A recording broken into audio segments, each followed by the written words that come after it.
to have the words to sing, but this joy is mine. With 1,000 hallelujahs, we magnify your name. You alone deserve the glory, the honor and the praise. Lord Jesus, this song is forever yours. 1,000 hallelujahs and 1,000 more. Who else would die for our redemption? Whose resurrection means a rise? There isn't time enough to sing of all you've done, but I have eternity to try. With 1,000 hallelujahs, we magnify your name. You alone deserve the glory, the honor and the praise. Lord Jesus, this song is forever yours. 1,000 hallelujahs and 1,000 more. Praise, oh praise, oh Lord,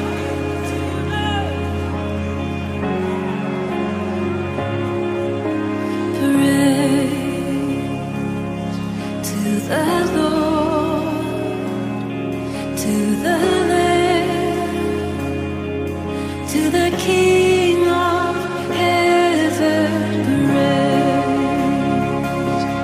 For he rose, now he reigns.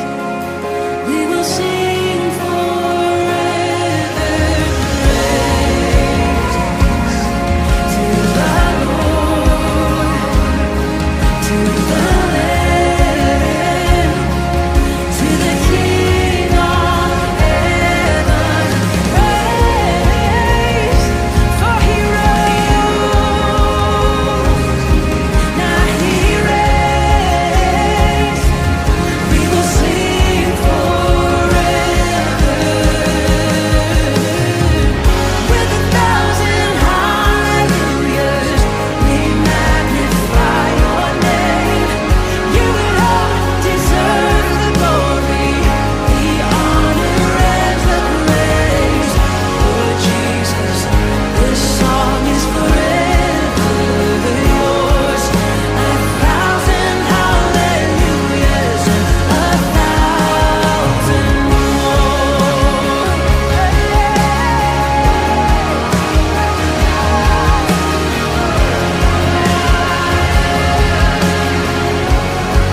We sing praise to the Lord, to the Lamb, to the King of heaven, praise. For he rose, now he reigns. We will sing forever. With 1,000 hallelujahs, we magnify your name. You alone deserve the glory, the honor and the praise. Lord Jesus, this song is forever yours. 1,000 hallelujahs and 1,000 more. Amen.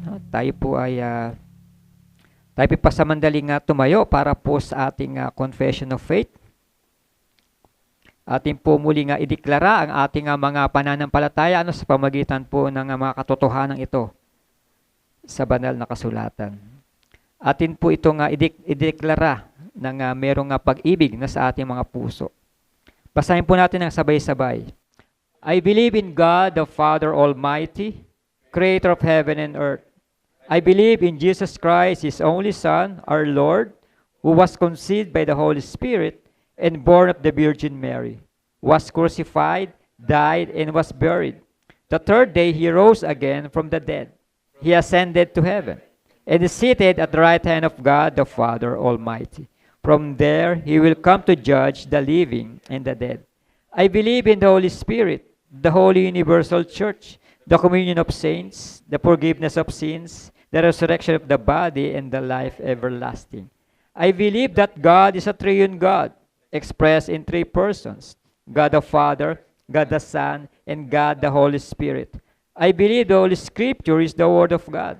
It has the final word in all matters of faith and practice. I believe the Holy Scripture is authoritative, true, without error, providentially preserved, sufficient for salvation and Christian living. Amen. Habang tayo po ay nakatayo, tayo po ay makibukas sa ating pong teksto. Makibukas po tayo sa ikalawang Pedro. No, 2 Peter chapter 1. 2 Peter chapter 1 verse 1 hanggang 11.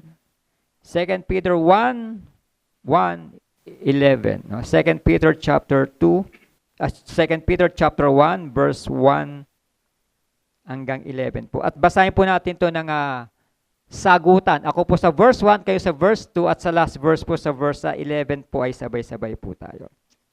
2 Peter chapter 1 verse 1. Simon Peter, a servant and apostle of Jesus Christ, to those who through the righteousness of our God and Savior Jesus Christ have received a faith as precious as ours. His divine power has given us everything we need for life and godliness through our knowledge of Him who called us by His own glory and goodness. Verse 5, for this very reason, make every effort to add to your faith goodness, and to goodness knowledge, and to godliness brotherly kindness, and to brotherly kindness love. Verse 9, but if anyone does not have them, he is nearsighted and blind, and has forgotten that he has been cleansed from his past sins. Altogether, and you will receive a rich welcome into the eternal kingdom of our Lord and Savior, Jesus Christ. Patay pahandan pa sa madaling manalangin. Salamat, Panginoon, sa pagkakabasa ng ipong banal na salita. Patuloy mga itong pagpalain at patuloy kaming bigyan ng karunungan, kaalaman sa aming nabasang iyong salita, at nawa ito ay patuloy na magkaroon ng application sa aming mga pang-araw-araw na pamumuhay. Bless this fellowship and bless your word this morning. O ang panalangin, in Jesus' name, amen. Amen. Makaupo na pong bawat isa.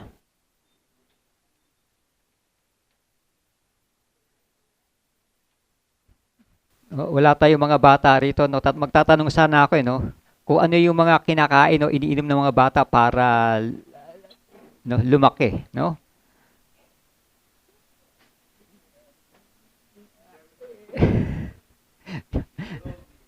Ano yung mga pagkaing grow food na tinatawag? No? Ano yung mga pagkain din na go food? No? Parang naalala ko nung elementary ako na yung mga go and grow food na tinatawag. No? Yung mga bata ay naggagatas, right? No? May mga bata tayo at may mga younger kids tayo na naggagatas pa rin hanggang ngayon. Pero kapag ikaw ay nagkakaedad o ikaw ay lumalaki na, parang hindi na bagay yung gatas. What I mean, hindi ka na bagay magchupon, hindi ka na bagay ang laki mo na, nagchuchupon ka pa, naggagatas ka pa, parang bonjing ang dating mo. Pero bumabalik din tayo sa no? Pag tumanda ka na, 'di ba, pinagagatas ka ng mga doktor, pinaga-anlin, ensure, no, sure na sure sa ensure. No, yun pa yung mga bagay na iniinom po natin o kinakain po natin para tayo ay ano ba tawag doon? Lumakas. Para tayo ay lumaki, no, sa mga bata. Para tayo ay no, lumusog. No? Pero sa atin po bilang mga Kristiyano na, ano na naman po yung kinakain natin? Ano yung ginagawa natin para naman tayo ay lumago sa pananampalataya? Kumigata sa mga bata para sa lumusog, lumaki agad. Tayo naman bilang mga mananampalataya, ano yung mga ginagawa at kinakain natin? Upang tayo naman ay lumago spiritually.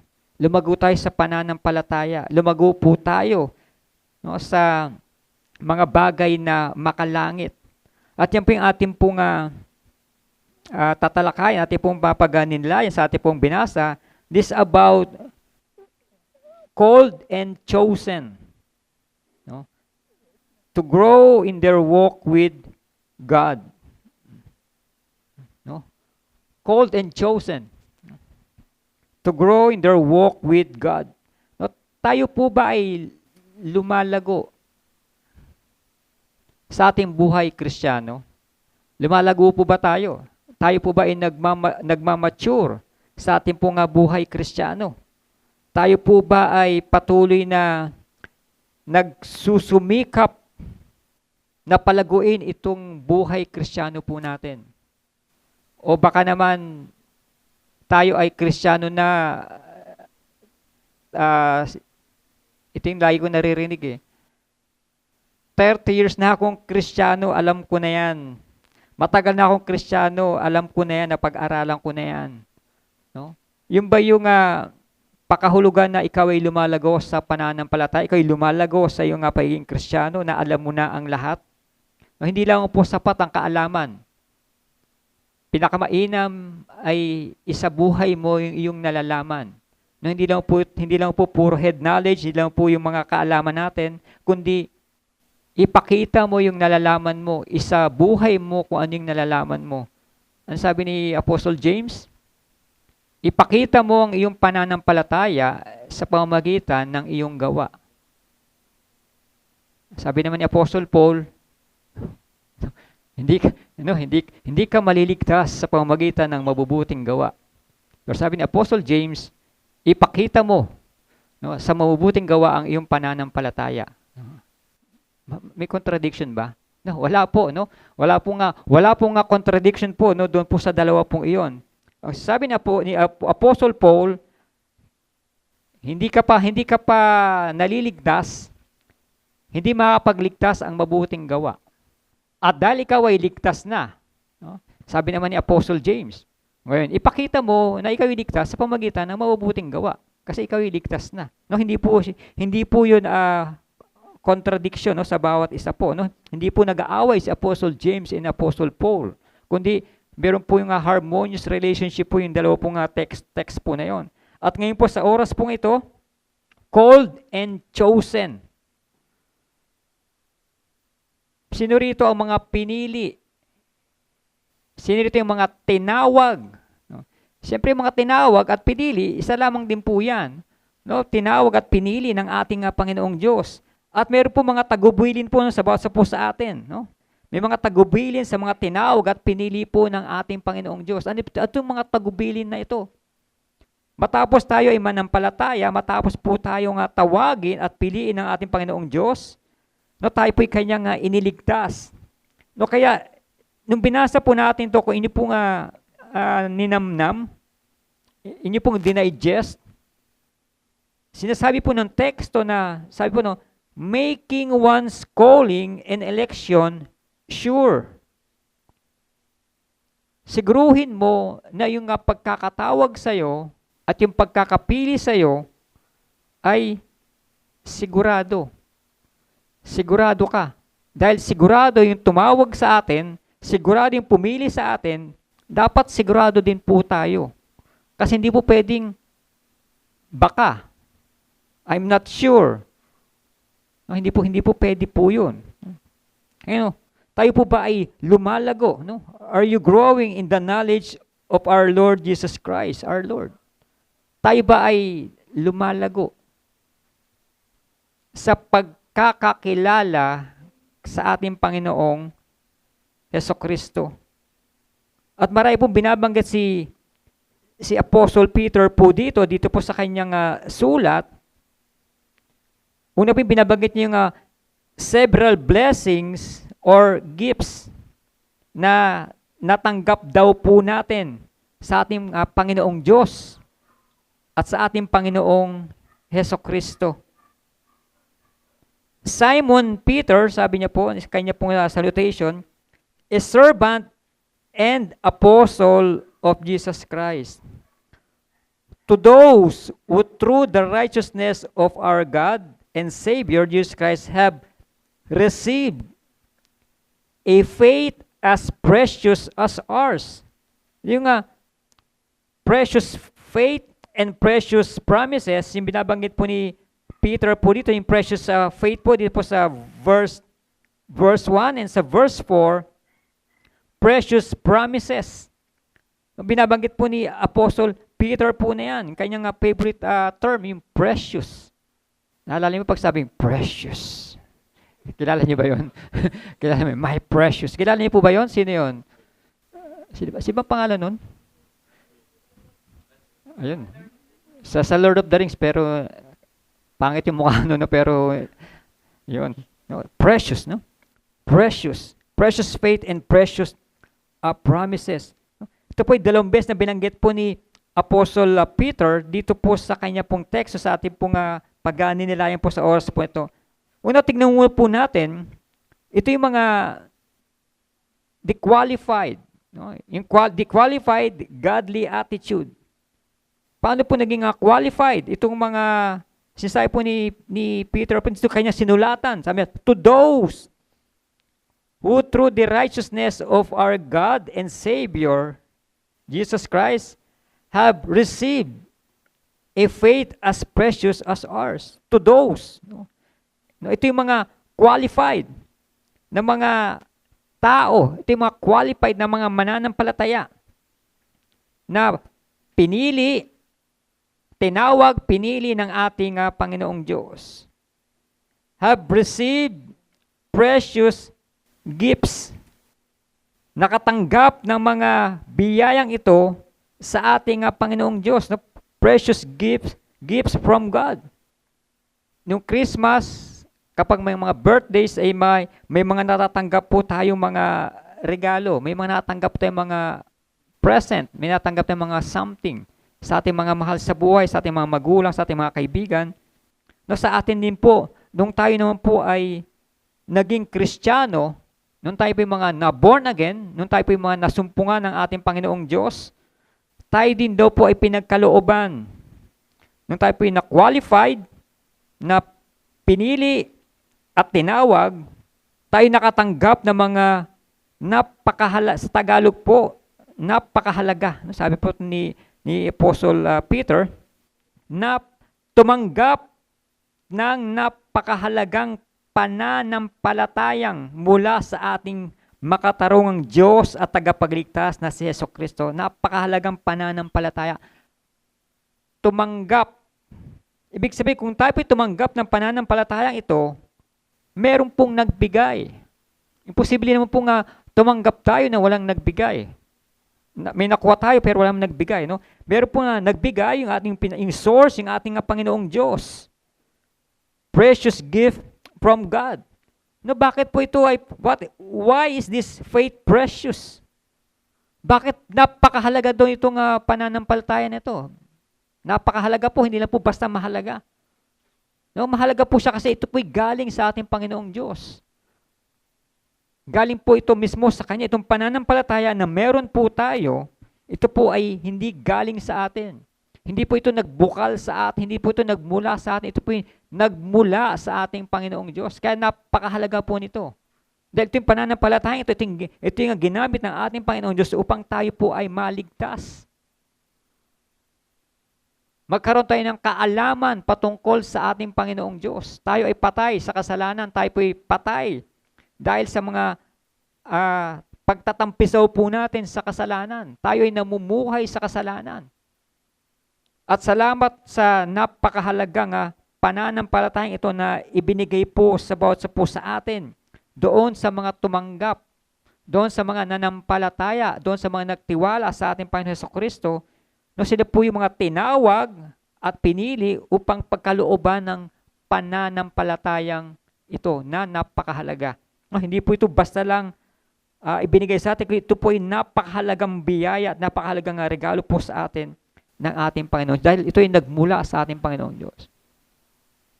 He is the source of our faith. No, hindi po ito galing sa atin. Ulitin ko, yung pananampalataya na meron ka ngayon, yan ay bigay ng Diyos. Yan ay galing sa Diyos. Yan ay regalo ng Diyos sa bawat sa po sa atin.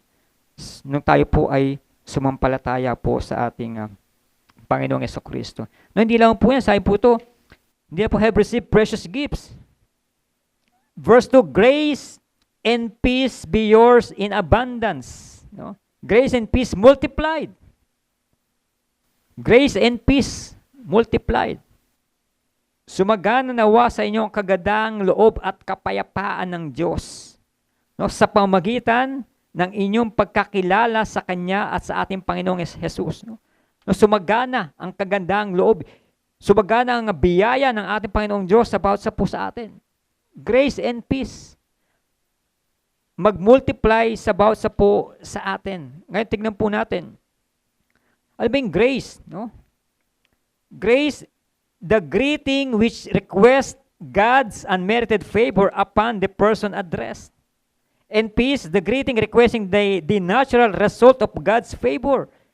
Grace and peace multiplied dito sa mga sumampalataya kay Jesus. Grace and peace multiplied dito sa mga tinawag. Grace and peace be multiplied dito sa mga pinili ng ating Panginoong Diyos. Kung isa-summarize po natin yan, grace and peace multiplied doon sa mga mananampalataya. Kaya kung isa po tayo sa mga mananampalataya na tinutukoy po dito, nawa ay patuloy nating nararanasan itong biyayang ito na nagmumula sa ating Panginoong Diyos. Ito kagandang loob ng ating Panginoong Diyos at yung kapayapaan na hindi ibinibigay ng mundo, kuning kapayapaan na nagmumula po sa ating Panginoong Diyos. No? Grace and peace be yours in abundance through the knowledge of God and of our Lord Jesus Christ, our Lord. Through the knowledge. Itong kagandang loob nito ng ating Panginoong Diyos at maging itong kapayapaan nito na mag-multiply sa bawat sa atin sa pamamagitan ng tamang pagkakilala po natin sa ating Panginoong Diyos. Kung hindi po natin kilala ang ating Panginoong Diyos, hindi po kailanman pwedeng mag-multiply o hindi kailanman pwede nating maranasan itong biyayang ito na nagmumula sa ating Panginoong Diyos. Kaya minsan ang ating mga prayer requests, kasama sa mga prayer requests natin, peace of mind. Kapraso ng ating pag-iisip. No? Yung kapayapaan ng pag-iisip natin. Pero sinasabi po na po ito ng scripture, grace and peace be yours. Nasa atin na yan, ibinigay na po sa atin, in abundance. Through the knowledge of God and of Jesus our Lord. Sabi po sa verse 2. Abundance, multiplied. Ito nga, dalawang blessings po nito ay nagmumultiply po dito po sa tamang pagkakaalam po natin, tamang kaalaman po natin sa ating Panginoong Diyos. Ano ba yung pagkakakilala natin sa ating Panginoong Diyos? Paano po ba natin siya ina-address? Gaano ba natin kakilala ang Diyos na sinasamba natin? Kagaya po nangyayari po ngayon sa pagkaka-aresto sa ating former president, no? Kaya siya inaresto ngayon dahil sa pagkakakilala sa kanya before na siya ay involved doon sa mga EJK na tinatawag at sa iba pang mga hindi magandang bagay. Yun ang pagkakakilala nila nung mga taga-kabila, no? Pero yung mga sa kabilang kampo naman na panig sa kanya, iba naman yung pagkakakilala sa kanya na siya ay matulungin, siya ay magaling na presidente, na magkakaiba po, magkakasalungat. Kaya doon po magbabase yung hatol sa kanya base sa pagkakilala ng mga judges doon sa kanya. Sa atin po, no? Gaano at paano ba natin nakikilala ang ating Diyos na sinasamba? Kasi doon din po magbabase yung pamumuhay na mayroon po tayo. Kung gaano natin kakilala yung Diyos na ating sinasamba. Kasi sabi nga po ito, grace and peace be yours in abundance through the knowledge of God and of our Lord Jesus Christ. Sa Tagalog po yan, sumagana nawa sa inyong kagadang loob at kapayapaan ng Diyos sa pamamagitan ng inyong pagkakilala sa Kanya, sa ating Panginoong Diyos, at sa ating Panginoong Jesus. Diba, nagwo-worry tayo, wala na tayong pambayad sa ating bahay, nagwo-worry tayo, wala natin pambayad sa mga bills po natin, nagwo-worry tayo wala natin pang matrikula, no, sa ating mga anak, nagwo-worry tayo sa lahat ng mga bagay. Pero sinasabi natin, God is our provider. Pero parang may contradiction. Kiniklaim mo na our God who provides everything, no, according to His riches and glory. Pero nag-worry ka dito sa kakulangan mo ngayon. Parang hindi yata sabi natin, God is our peace. Pero wala naman tayong peace. Wala tayong kapayapaan. Lalo na, gulong-gulong ating mga isipan, hindi tayo makatulog. Lagi tayong sinasabi, na-stress na ako, nagkaka-anxiety na ako kasi hindi ako makatulog. Wala akong kapayapaan. If God is our peace, bakit wala tayong kapayapaan? Sinasabi dito ng scripture, grace and peace be yours. Grace and peace be multiplied through the knowledge of God and of our Lord Jesus Christ. Kaya minsan may mga contradiction doon sa mga nangyari sa ating mga buhay. Na sinasabi natin na ganito si Lord, pero hindi naman umaakto doon sa ating mga ginagawa, sa ating mga pang-araw-araw na pamumuhay. Nag-worry tayo sa lahat ng mga bagay. Pero kiniklaim natin na si Lord ang may control ng lahat ng bagay. Kaya may kinalaman po yan sa tamang pagkakilala po natin sa Diyos na ating sinasamba. That God is a sovereign God. Soberanya ang Diyos. Alam niya ang lahat ng bagay. Kontrolado niya ang lahat ng bagay. Walang bagay na hindi alam ng Diyos. At walang bagay na hindi niya o lingid sa kanyang kapahintulutan. Lahat po yan ay alam ng ating Panginoong Diyos. At nawa, magkaroon tayo ng ganyang kaalaman patungkol sa ating Panginoong Diyos. Nasisabi po ito na grace and peace be yours in abundance through the knowledge of God and of our Lord Jesus Christ. And sa verse 3, called by God. Ito yung mga qualified godly attitude, no? Qualified people of God. Called by God. Sa verse 3, His divine power has given us everything we need for life and godliness through our knowledge of Him who called us by His own glory and goodness. Called by God. Kinuwalify po tayo dahil po tayo itinawag ng ating Panginoong Diyos. Tayo po'y kanyang pinili. Tinawag at pinili upang kanyang maging anak. Ito'y dahil sa ating pagkakilala kay Jesus na siya ring tumawag sa atin upang bahagian tayo ng kanyang kaluwalhatian at kadakilaan. Tayo tinawag, kung tayo tinawag, meron tumawag po sa atin. Sino yun? Si Lord. Ang makapangyarihang Diyos ang tumawag sa atin. Ang makapangyarihang Diyos ang pumili po sa atin. Hindi po tayo pinili ng ating mga magulang, hindi po tayo tinawag ng ating mga magulang para sa kaligtasan. Kundi ang Diyos mismo, ang Diyos na hindi nagkakamali. Ang Diyos na alam ang lahat ng bagay, ang Diyos na alam ang mangyayari bukas sa panghinaharap at sa future. Kaya po siya hindi nagkakamali kasi siya po ay Diyos. Kung ikaw ay tinawag at pinili ng Diyos, hindi po siya nagkakamali. At alam ng Diyos ang kanyang ginagawa. No, kaya nire-remind po tayo na tayo po ay tinawag at pinili ng Diyos para siya ay papurihan. Para mag-glorify ang ating Panginoong Diyos po sa ating buhay. No, kaya po tayo tinawag at pinili po. No? No, yun po yung di-qualified. Nakatanggap ng mga napakahalagang mga bagay sa ating Panginoong Diyos.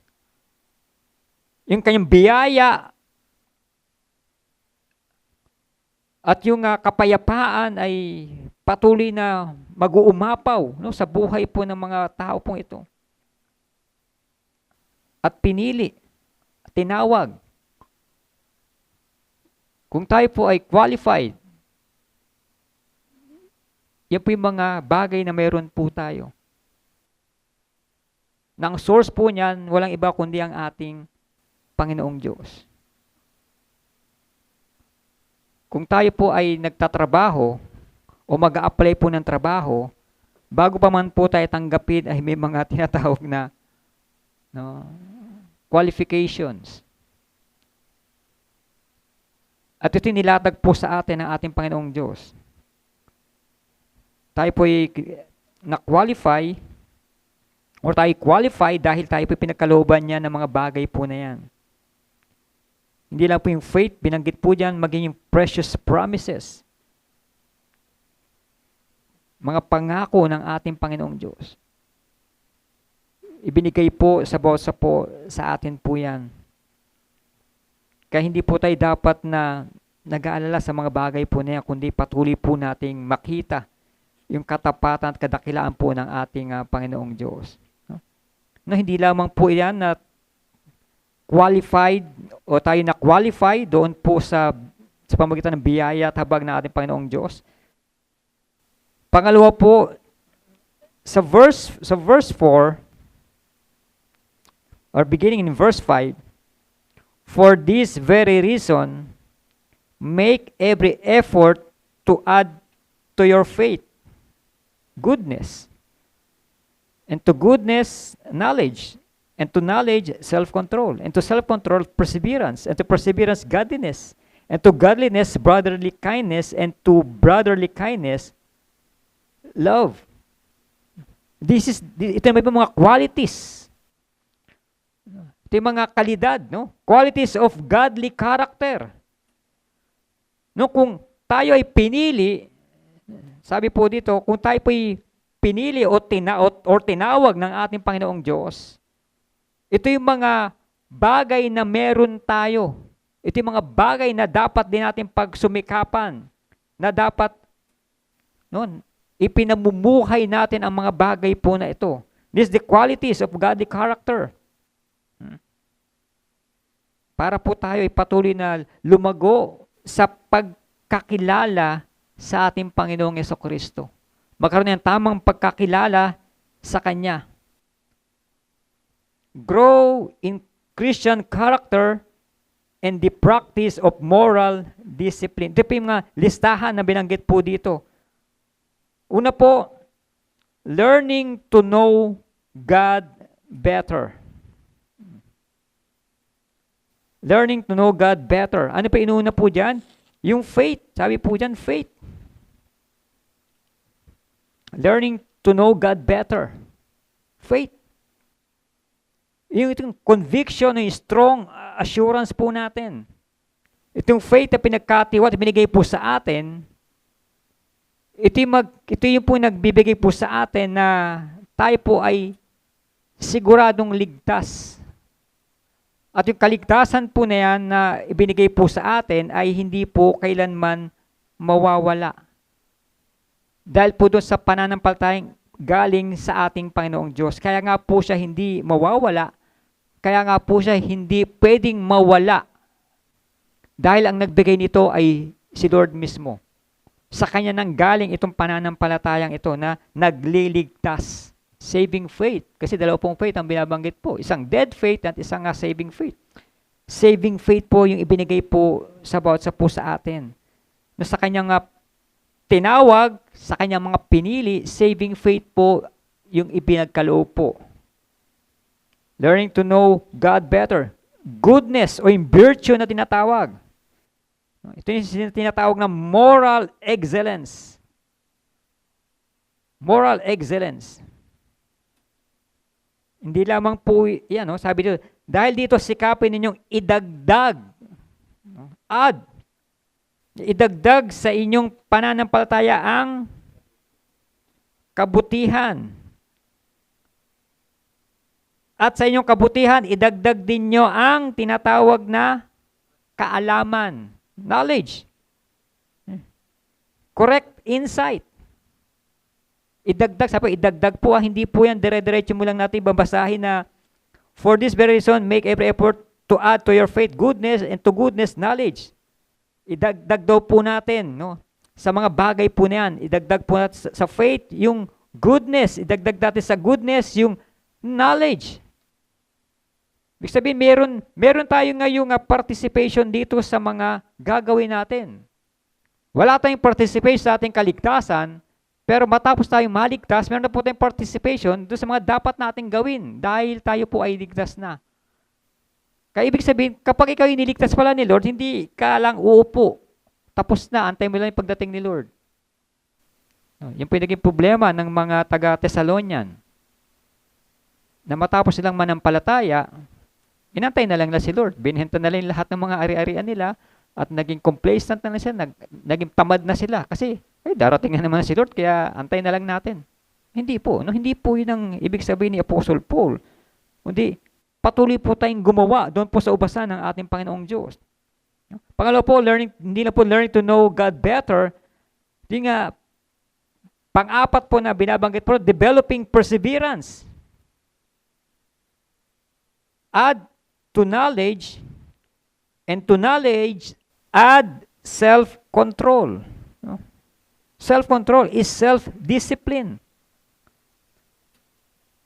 Meron tayong pagpipigil sa ating mga sarili. Meron tayong control sa ating mga sarili.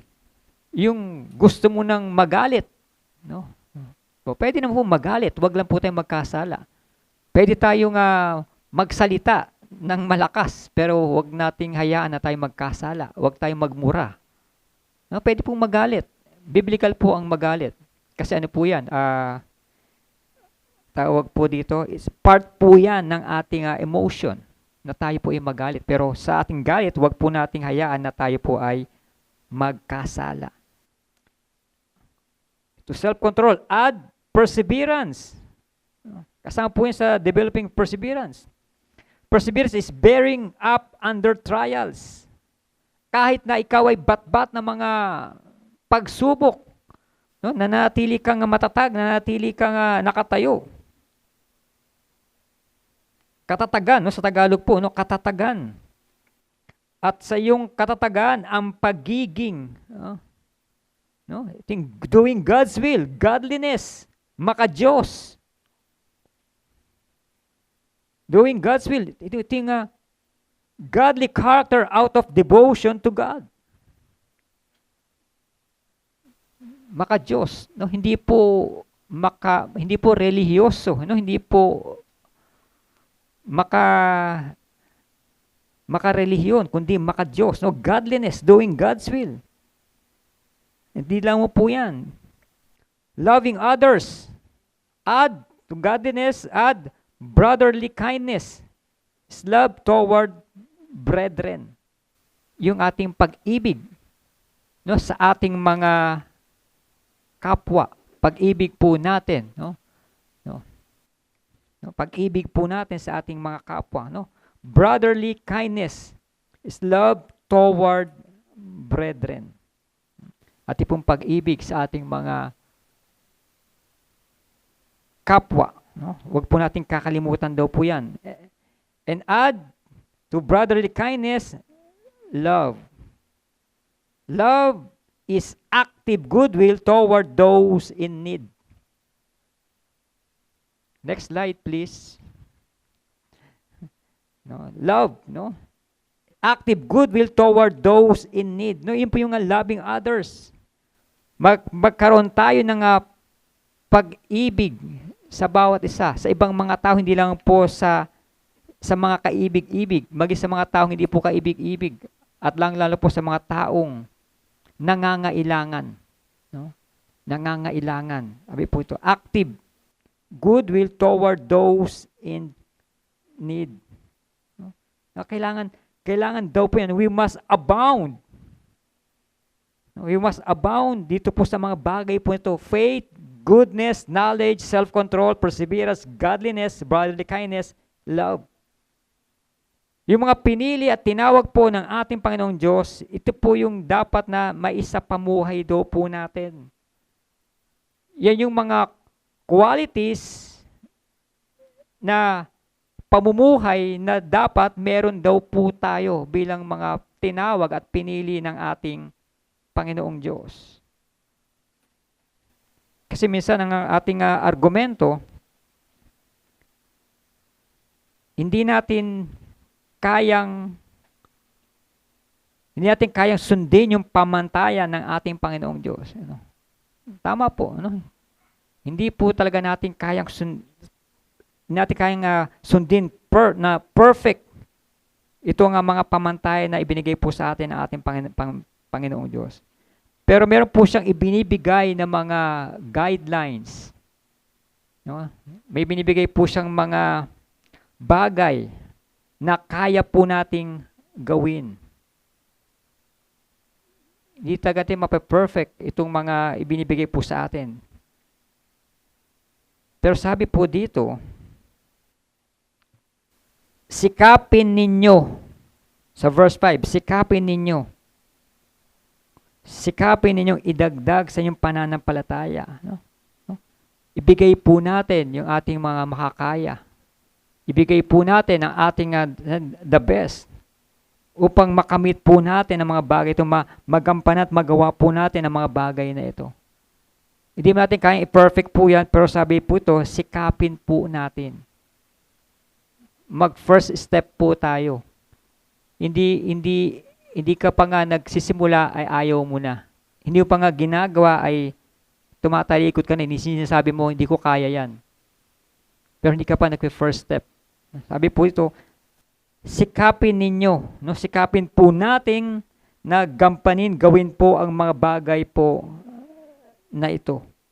Ito po yung mga kalidad o qualities of a godly character. Na meron po dapat ang mga mananampalataya.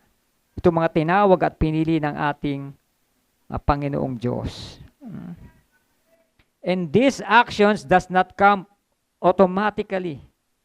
They require hard work. No, hindi po ito nangyayari overnight. Hindi po ito nangyayari automatic. Ito po ay may proseso. They require hard work. And they are not optional. No, hindi po ito optional. Ito po ay, anong kabaliktaran po ng optional? Ito po ay mandatory. Ito po yung mga bunga ng ating ito po yung bunga ng ating pong kaligtasan. Ito po na yung magiging resulta po pagkatapos natin iligtas, ito na po yung magiging bunga po natin. Ito na po yung isa sa pamuhay po natin. Kaya ito po ay mandatory, hindi po ito optional. And all of them must be a continual part of the Christian life. Parte na po ng buhay natin yung godliness, knowledge, self-control, perseverance, godliness, brotherly kindness, love. Parte na po yan ng ating buhay. Parte na po yan ng ating buhay Kristiyano. Hindi po yan, hindi po porke natapos mo na, na ako, naging maayos na ako, naging mabuti na ako, naging mabait na ako. No? End na yun, no? Hindi po, no? Hindi po yan, no? We do not finish one and start on the next, but we work on them all together. Lahat po yan ay gagawin po natin. Hindi porke tumulong ka na sa kapwa mo, tapos na, tumulong na ako sa kapwa ko, tapos na ako doon, no? Parang iniisa-isa mo lang tapusin. Hindi po. Lahat po yan ay gagampanin at gagawin po natin. And God empowers and enables us. And He also gives us the responsibility to learn and to grow. Hindi po talaga natin kaya at mag-isa to. Kailangan po talaga natin ang tulong ng ating Panginoong Diyos. And dahil sa tamang pagkakilala po natin sa Kanya. Kung alam po natin na siya ay makapangyarihang Diyos, siya ay banal na Diyos, enough na po yun para matakot tayo na tayo ay gumawa ng kasalanan. Enough na po na alam natin na siya ay banal na Diyos at kinamumuhian niyang kasalanan. Enough na po yun para tayo po ay maging aware sa mga kasalanan na nagagawa po natin. Kaya pag nagkasala tayo, humingi tayo ng tawad. Kasi alam natin na kinamumuhian ng ating Panginoong Diyos ang kasalanan. Kaya lahat humingi ng tawad kung tayo nagkakasala. Pero doesn't mean kapag ikaw yung nagkasala, yung faith na pinagkatiwala sa'yo, binigay sa'yo ay babawiin niya. No. Dahil siya ay soberanya, Diyos, alam niya ang kanyang ginagawa at alam niya ang mangyayari at alam niya ang mga mangyayari pa. Kaya sigurado po siya sa pinagbigyan niya. Sigurado po siya sa kanyang tinawag at sigurado po siya sa kanyang mga pinili. At sigurado po siya sa bawat po sa atin na tinawag at pinili na ikaw ay kanyang iligtas. Iligtas tayo ng ating Panginoong Diyos. Maka isang kapasalamatan po yan na tayo po ay tinawag at pinili po ng ating Panginoong Diyos. No, kaya ito na po yung mga dapat po nating gawin na dapat na isinasa pamuhay natin, yung pananampalataya na meron po tayo, dagdagan natin ng goodness, dagdagan pa ng kaalaman, dagdagan pa ng pagpipigil sa sarili, dagdagan pa ng pagtsatsaga, dagdagan pa ng godliness na tinatawag, at dagdagan pa ng brotherly kindness, at dagdagan pa ng love. Parang ang dami, no? Ang dami pinapagawa sa atin ni Lord. Yun po yung dapat na maging qualities po natin bilang mga mananampalataya. Bilang mga pinili at tinawag po ng ating Panginoong Diyos. Kung hindi pa man natin nagagampanan lahat po yan, I'm sure kahit isa meron po dyan. Imposible po na wala po kahit isa tayong ginagawa dito. Questionin po natin ating mga sarili. No? Baka hindi tayo tinawag, baka hindi tayo pinili, o baka hindi tayo ligtas, kaya hindi natin nagagawa kahit isa man lang dito. No? Kaya suriin po natin ang ating mga sarili kung itong qualities na to ay meron po tayo. And I'm sure meron po tayo dyan. At patuloy sabi dito, sikapin natin. No? Sikapin natin, kaya magpursigit tayo na gawin po natin ang mga bagay na ito. Dahil hindi po ito optional. Ito po ay mandatory po na ibinibigay po sa bawat po sa atin. No? Hindi lamang po yung qualification, qualified, qualities, at maging itong sa verse 10 to 11. Sabi po sa verse 10 and 11, begin in verse 9, ngunit kung wala sa inyo ang mga ito, itong mga qualities, ngunit kung wala sa inyo ang mga ito, kayo ay parang bulag at hindi nakakakita at nakalimot na nilinis na kayo sa inyong mga kasalanan. Kaya nga mga kapatid, lalo kayong maging masigasig upang matiyak ninyo na kayo ay tinawag at pinili ng Diyos. Kung gagawin nyo ito, yung mga qualities po, hindi kayo matitisod.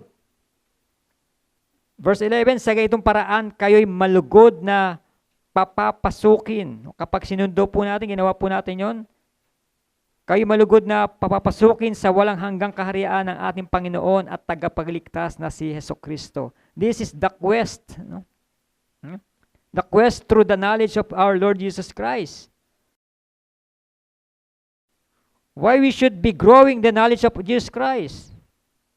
Bakit kailangan nating lumago sa pagkakilala, kaalaman patungkol sa Kanya? Kasi sabi sa verse 9, failure to grow results in spiritual decay. Failure to grow results in spiritual decay. Kapag hindi po natin nagawa yung ipinapagawa sa atin, pinagkatiwalaan na tayo ng pananampalataya. Ngunit hindi naman natin ito napalago. Hindi naman natin ito napakain. Ano mangyayari po niyan sa ating mga spiritual na buhay? Spiritual malnourished, ang tawag po doon. At kapag napabayaan, spiritual decay, mabubulok. Ang isang puno, ang isang halaman, pag hindi mo yan inalagaan, hindi mo siya ninorish, una-una, matutuyo po yan hanggang sa siya po'y mas malanta, mabulok. Same thing, no? Sa ating pong buhay pananampalataya, no? Why we should be growing in the knowledge of Jesus Christ. Kailan lumalago po tayo sa tamang pagkakilala sa Kanya. Kaya sinasabi ko na hindi lamang ang alam natin, God is love. Na hindi lamang po yun. Marami pa pong katangian ng ating Panginoong Diyos na dapat ay alam po natin. Dapat inaaral po natin. At yun po sinasabi po ng teksto na kailangan nating malaman o magkaroon tayo ng tamang pagkakilala sa ating Panginoong Diyos. Failure to grow results in spiritual decay. Isa po yun sa mga quest po natin. At pangalawa po sa verse 10, at kapag ginagawa naman daw po natin ito, sabi po sa verse 10, lalo kayo maging masigasig upang matiyak ninyo na kayo ay tinawag at pinili ng Diyos. Kung gagawin nyo ito, sabi, hindi kayo matitisod. No? We will never fall. Hindi tayo matitisod kung ginagawa po natin ang mga bagay po nito. Ibig sabihin, yung mga natitisod pala, ito yung mga hindi gumagawa. Wala ni isa mang bagay na gumagawa doon sa mga qualities na yon. Kaya natitisod. Maraming Kristiyano po ang natitisod pa hanggang ngayon. Ibig sabihin, hindi pala nila ginagawa yung mga bagay na dapat lang gawin, yung mga kalidad, yung mga qualities na meron tayo, na ibinigay po sa atin, na dapat natin pinagsusumikapan po nating palaguin. Sabi ito, hindi daw po tayo matitisod kung gagawin po daw natin ito.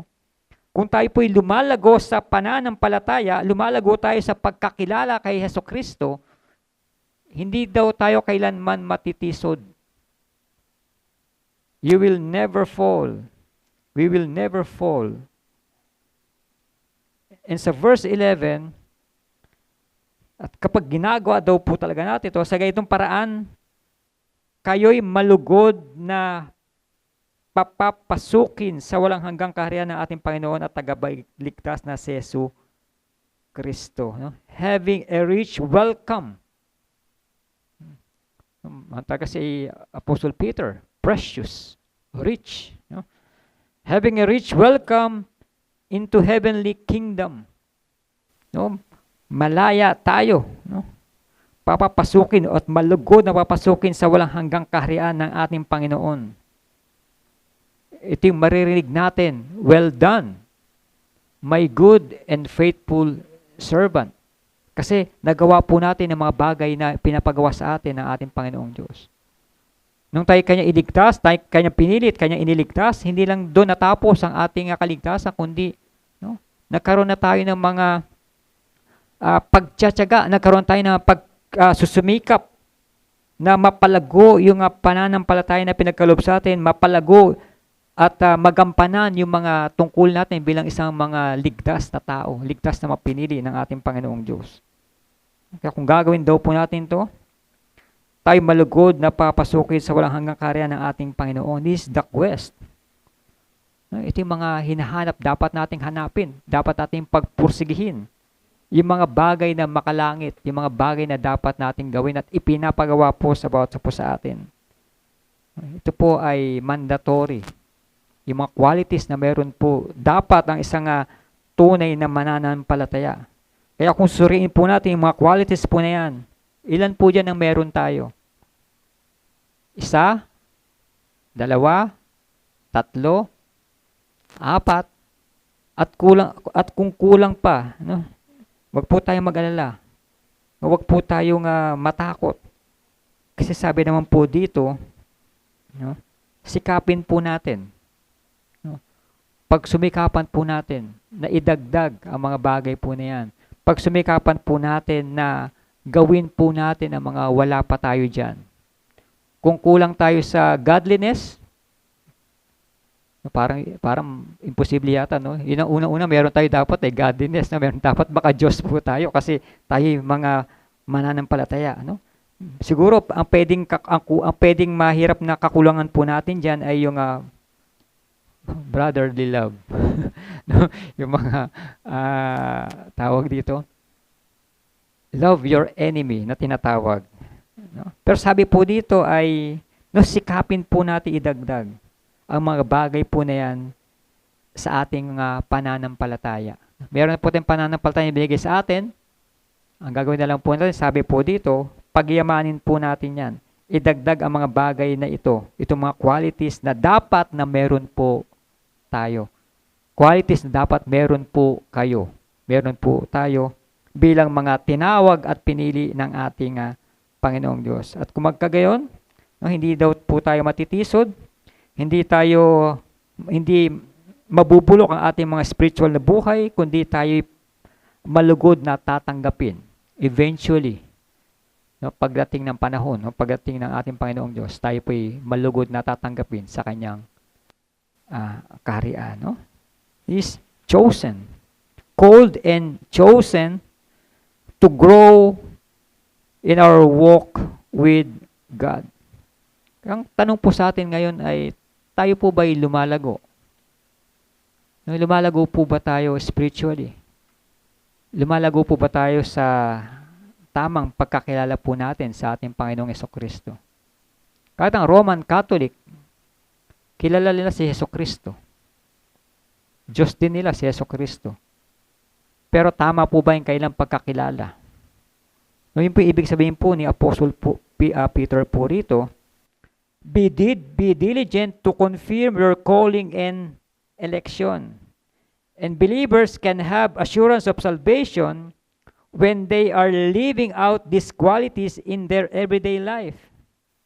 No, na isa sa pamuhay itong mga qualities na ito na meron po tayo na ibinigay po sa atin. And doing so is the fruit of salvation and evidence of their new nature in Christ. Yung tamang pagkakilala po natin sa ating Panginoong Jesucristo. Yun po yung argumento po rito. Magkaroon tayo ng tamang pagkakilala. Magkaroon ng mataas na pagtingin sa ating Panginoong Jesucristo. Magkaroon ng mataas na paggalang sa ating Panginoong Jesucristo. Sa kanyang salita, sa ating Panginoong Diyos. Tayo po ba'y lumalago? Sa pagkakilala natin sa ating Panginoong Jesucristo.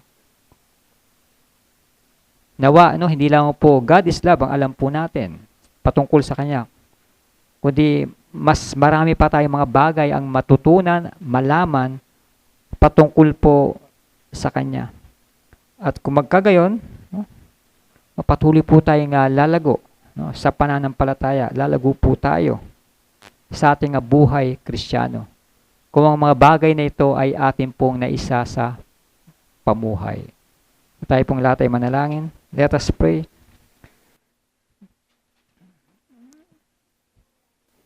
We thank you, Lord, sa oras na ito. Sa habag at biyaya mo na patuloy mong ibinibigay sa iyong mga anak. Salamat, Panginoon, dahil tinawag mo kami. Pinili mo kami upang iligtas. Iligtas sa tiyak na kapahamakan.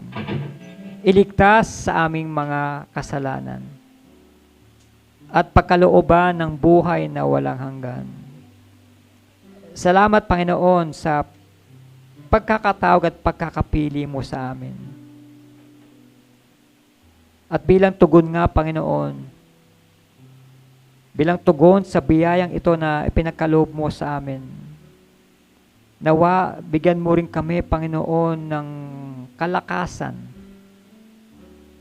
na patuloy namin pagsumikapan na makamit namin, Panginoon, ang mga qualities na dapat na meron kami bilang mga mananampalataya. Tulungan mo kami, Panginoon, na magampanan namin ang mga tungkulin namin bilang mga mananampalataya. Tulungan mo kami, Panginoon, na magkaroon kami ng mabubuting asal, goodness. Tulungan mo kami, Panginoon, na magkaroon kami ng pagpipigil sa aming mga sarili. Tulungan mo kami, Panginoon, na kami ay maging makadiyos. Tulungan mo kami, Panginoon, na mahalin namin ang aming mga kapwa. Magkaroon kami ng pag-ibig, pag-iibigan sa bawat isa. Ang mga qualities na ito, Panginoon, ay nawa ito'y aming pagsumikapan na aming makamit. Na maranasan namin sa aming mga pang-araw-araw na pamumuhay. Tulungan mo kami, Panginoon, na patuloy na palaguin ang mga bagay na ito. Lumago kami sa tamang pagkakilala sa iyo. Magkaroon kami ng tamang pagkakakilanlan din sa iyo, Panginoon. Magkaroon kami ng mas malawak na kaalaman pa patungkol sa iyong mga salita. Mataas na paggalang sa iyo. Mataas na pagtingin sa iyong mga salita.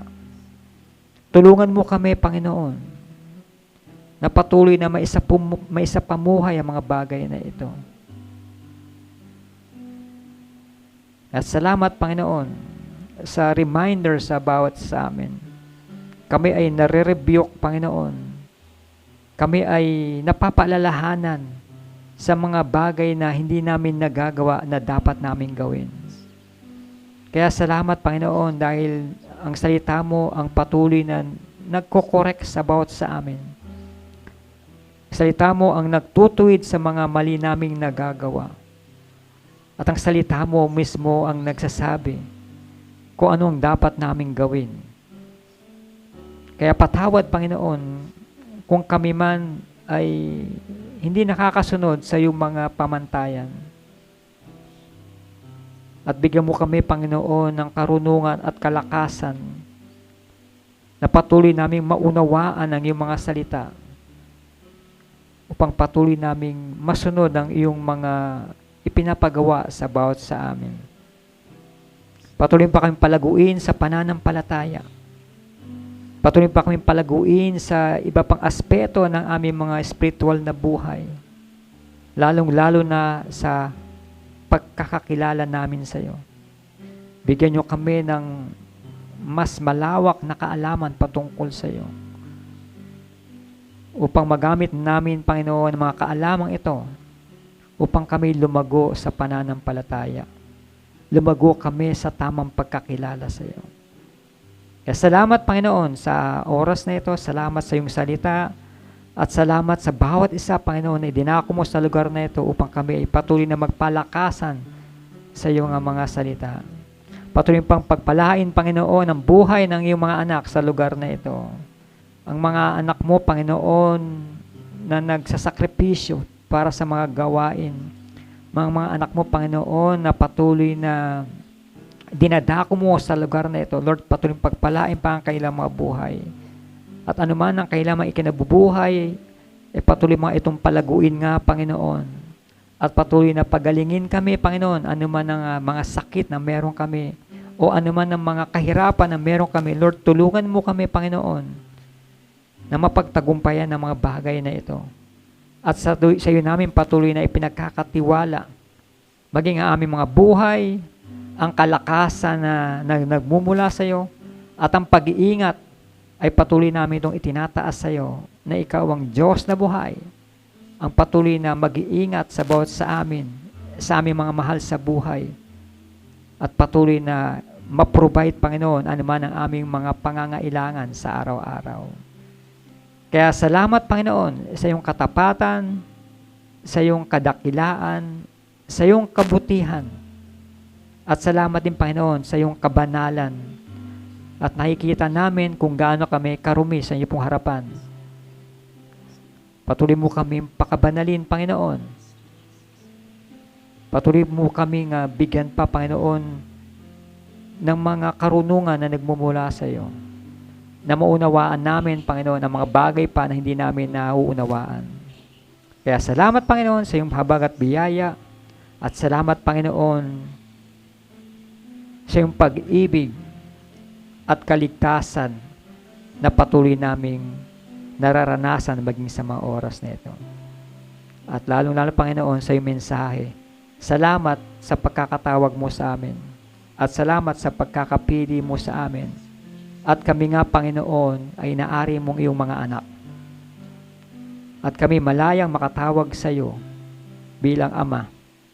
Kaya salamat, Panginoon, sa oras na ito, sa iyong salita, at patuloy na pagyamanin mo nga ito, Panginoon, sa aming mga buhay. And to Him who is able to keep you from falling, and to present you faultless before His presence with exceeding joy.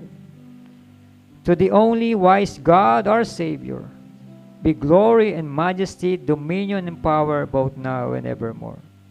May the grace of our Lord Jesus Christ, and the love of God, and the fellowship of the Holy Spirit be with you all. Amen.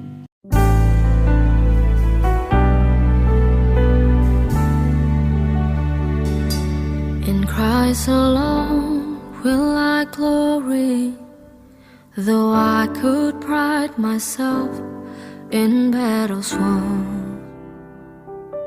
For I've been blessed beyond measure, and by His strength alone I overcome. Oh, I could stop and count successes like diamonds in my hands, but those trophies could not equal to the grace by which I stand. In Christ alone I place my trust and find my glory in the power of the cross. In every victory, let it be said of me, my source of strength, my source of hope is Christ alone.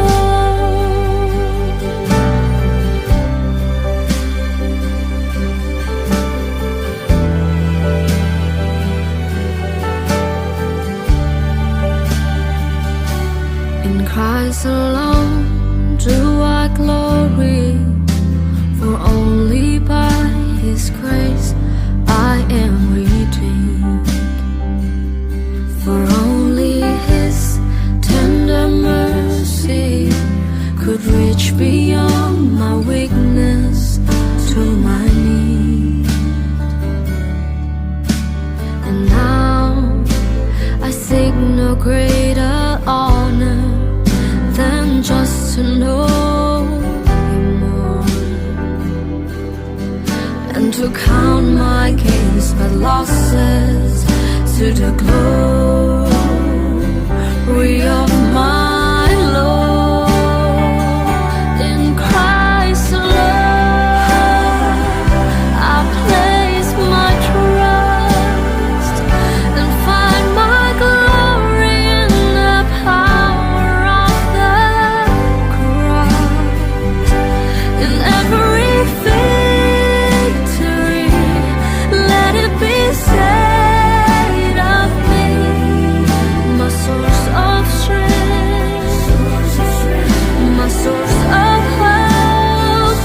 in crowds.